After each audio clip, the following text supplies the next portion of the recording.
नाम आशीष है। मैं नेरुल से आया हूँ। मैं बीपीओ एग्जीक्यूटिव हूँ। मेरा आपसे एक सवाल है। इस्लाम में हर गुनाह माफ है, लेकिन शिर्क की माफी क्यों नहीं है? अगर इंसान कत्ल करता है उसे माफी है, जिना करता है उसे माफी है, लेकिन शिर्क की माफी क्यों नहीं है? भाई साहब का सवाल है कि इस्लाम में सारे गुनाह की माफ़ी है, शिर्क की नहीं। कत्ल करता है माफ़ी है, जिना करता है माफ़ी है, शिर्क की माफ़ी क्यों नहीं? आप कुरान मजीद के बारे में जिक्र कर रहे जो सूरह निसा में है, सूरह नंबर 4 आयत नंबर 48 और आयत नंबर 116। इन दो आयतों में सूरह निसा सूरह नंबर 4 में लिखा है कि अगर अल्लाह चाहे तो कोई भी गुनाह को माफ कर सकता है, लेकिन शिर्क को कभी नहीं माफ करेगा, क्योंकि जो शिर्क किया है वो बहुत भटक चुका है। तो इसमें यह नहीं लिखा है कि अब जिना करेंगे तो माफ करेगा ही, कर सकता है अगर आप तौबा करेंगे तो।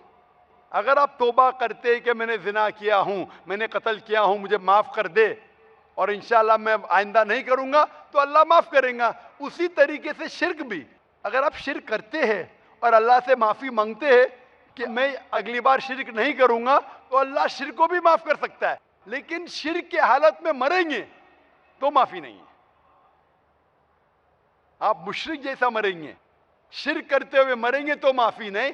अगर आपने शिर्क किया, लाइक आज आप देख रहे हैं, कल भी परसों भी कितने गैर मुस्लिम बुत परस्ती करते थे, शिर्क करते थे, मूर्ति पूजा करते थे, अभी मुस्लिम बन गए। अल्लाह ताला बेशक माफ करेगा। और जिस दिन आप इस्लाम कबूल किए, आपके पिछले गुनाह सारे माफ, आपका स्लेट क्लीन। मैं माशाल्लाह अभी 46 साल का हूं, अच्छे काम करता हूं, इंसान हूं, गलतियां भी करता हूं। आप अगर इस्लाम कबूल करें, आपका स्लेट क्लीन। मेरे तो स्लेट में तो काफी चीज ऊपर नीचे है। अगर आप इस्लाम कबूल करें तो अल्लाह के रसूल फरमाते आपके सारे गुनाह माफ, स्लेट इज क्लीन। तो आप एक साफ सुथरे मुसलमान बनते, इसके बाद हिसाब किताब शुरू होगा। तो अगर आप मूर्ति पूजा करते थे, नहीं करेंगे तो क्यों माफी नहीं? सबसे बड़ा गुनाह है। क्योंकि अगर आप जिना करते गलत है, आप रेप करते गलत है, लेकिन आप उस इंसान को चोट पहुंचा रहे। आप अगर कत्ल करते गलत करते, लेकिन अगर मूर्ति पूजा करते तो उस खालिक के नाफरमान हैं, उस खालिक को गाली देने से फर्क नहीं पड़ता है। लेकिन अगर आप उस खालिक को गाली देंगे तो उसके अहकामात पे कैसे अमल करेंगे?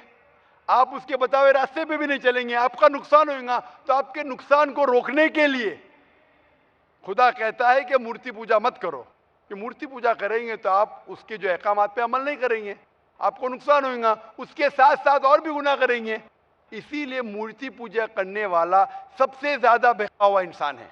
लेकिन अगर आप गलती के लिए माफी मांगते हैं और कहेंगे कि अगली बार नहीं करेंगे, तो अल्लाह ताला आपको माफ करेगा।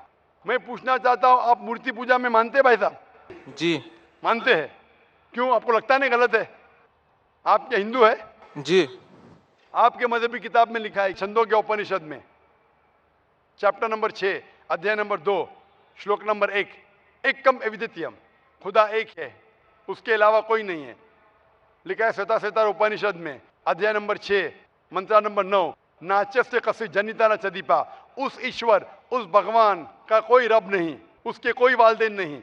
लिखा है श्वेता श्वेता उपनिषद में चैप्टर नंबर 4 मंत्र नंबर 19 में, न तस्य प्रतिमा अस्ति, उस ईश्वर, उस भगवान की कोई प्रतिमा नहीं, कोई अक्ष नहीं, कोई पिक्चर नहीं, कोई पेंटिंग नहीं, कोई फोटोग्राफ नहीं, कोई मूर्ति नहीं, कोई बुत नहीं। लिखा है यजुर्वेद में चैप्टर नंबर 32 वर्ष नंबर 3 में मंत्र नंबर 3 में, न तस्य प्रतिमा अस्ति, उस ईश्वर, उस भगवान की कोई प्रतिमा नहीं, कोई अक्ष नहीं, कोई पिक्चर नहीं, कोई पेंटिंग नहीं, कोई फोटोग्राफ नहीं, कोई बुत नहीं, कोई मूर्ति नहीं। तो साफ तौर पे कई जगह आप हिंदू की मजहबी किताब में लिखा है कि मूर्ति पूजा गलत है। तो क्यों आप मूर्ति पूजा करते भाई साहब? जी, इस बारे में मुझे सही तालीम नहीं है, मुझे थोड़ा वक्त चाहिए। मैं इतने हवाले दे रहा हूं कि आपको लगता है कि मैं फेंकते जा रहा हूं। हवाले के हवाले दे रहा हूं, आप नोट कीजिए। जी। आप लाइब्रेरी में जाइए, आपको वेद नहीं मिलता है तो हमारी लाइब्रेरी में जाओ, इस्लामिक रिसर्च फाउंडेशन। हमारे इस्लामिक रिसर्च फाउंडेशन में आपको वेद का तर्जुमा मिलेगा, महाभारत का तर्जुमा मिलेगा, भगवत गीता के कम से कम 30 तर्जुमे मिलेंगे। बाइबल मिलेगा, बाइबल का तर्जुमा मिलेगा, कुरान का तर्जुमा मिलेगा, हदीस का तर्जुमा मिलेगा। मैं नहीं जानता हूं कहीं भी हिंदुस्तान में इतने मजहबी किताब का तर्जुमा मौजूद है। इस्लामिक रिसर्च फाउंडेशन में फ्री लाइब्रेरी, एयर कंडीशन में बैठो, फ्री पढ़ो। इंशाअल्लाह आपको चाय पानी भी दूंगा मैं। चाय पानी रिश्वत नहीं है, तो क्या आप ठंडे दिमाग से, कभी ठंडा दूंगा कभी चाय पानी, तो आप अच्छे दिमाग से रिसर्च कीजिए। हमारे पास कंप्यूटर सॉफ्टवेयर है। आप क्या जानना चाहते हैं वेद के ऊपर, बटन दबाओ मिलेगा आपको। किधर लिखा है मूर्ति पूजा हराम है, बटन दबाओ कंप्यूटर में निकलेगा बाहर। वेद के कंप्यूटर सॉफ्टवेयर है, बाइबल के कंप्यूटर सॉफ्टवेयर है, कुरान के कंप्यूटर सॉफ्टवेयर है, हदीस के। तो मैं आपसे दरखास्त करता हूं कि आप रिसर्च कीजिए कि खुदा एक है, रिसर्च कीजिए कि मूर्ति पूजा गलत है, रिसर्च कीजिए कि आखिरी पैगंबर मोहम्मद सल्लल्लाहु अलैहि वसल्लम है। और मैं दुआ करता हूं कि आपको हक जल्दी मिलेंगे ताकि आप इस दुनिया और आखिरत में सफलता पाए। शुक्रिया।